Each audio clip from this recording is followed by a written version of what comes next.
நீதிமொழிகள் 22 4வது வசனம் கூறுகிறது. தாழ்மைக்கும் கர்த்தருக்கு பயப்படுதலுக்கும் வரும் பலன் ஐசுவரியமும் மகிமையும் ஜீவனுமாம்.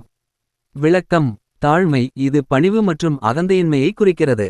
தாழ்மையுள்ளவர் தன்னை உயர்வாக நினைக்காமல் மற்றவர்களை மதித்து கடவுளின் வழிகளை பின்பற்றுபவர். இது ஆன்மீக வாழ்வில் முக்கியமான பண்பு. கர்த்தருக்கு பயப்படுதல் இது பயத்தை அல்ல, மாறாக கடவுளுக்கு ஆழ்ந்த மரியாதையையும் அவருடைய வார்த்தைகளுக்கு கீழ்ப்படியும் மனப்பான்மையையும் குறிக்கிறது. இது ஞானத்தின் ஆரம்பம் என்று வேதாகமம் கூறுகிறது. நீதிமொழிகள் 9:10.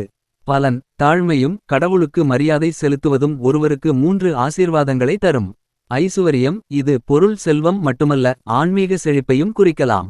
கடவுள் தேவையானவற்றை வழங்குவார். மகிமை இது மனிதர்களிடையே மரியாதையையும் கடவுளின் பார்வையில் நற்பெயரையும் குறிக்கிறது.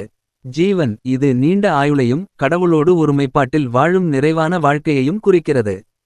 மைய கருத்து. இந்த வசனம் தாழ்மையும் கடவுளுக்கு அஞ்சும் மனப்பான்மையும் ஒருவருடைய வாழ்க்கையில் ஆசீர்வாதங்களை கொண்டுவரும் என்று உறுதியளிக்கிறது.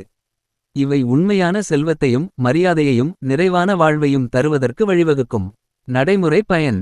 தாழ்மையை கடைப்பிடிக்கவும் மற்றவர்களை உயர்வாக எண்ணி பணிவுடன் நடந்து கொள்ளுங்கள். கடவுளுக்கு மரியாதை செலுத்துங்கள், அவருடைய வழிகளை பின்பற்றி அவரை சார்ந்து வாழுங்கள். இவை உங்கள் வாழ்வில் ஆசீர்வாதங்களை பெருக்கும்.